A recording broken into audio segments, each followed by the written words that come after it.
Bagaimana Islam memandang LGBT di zaman sekarang? Sesuatu yang Allah haramkan dan halalkan itu berlaku sampai hari kiamat.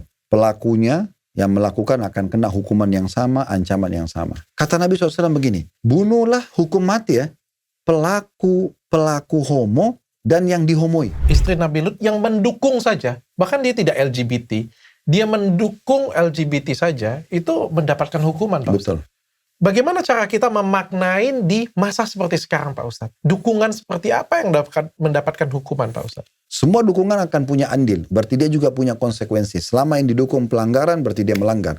Ada seorang dokter, dia homo, tapi produknya halal. Apakah itu termasuk juga support, Pak Ustadz? Nggak ada produk lain. Nggak ada penjual lain. Karena Dr. Richard dari tadi putar-putar ingin mencari dukungan saya nggak bisa. Saya suka Pak Ustadz, tegas, A, B, B, saya suka sekali.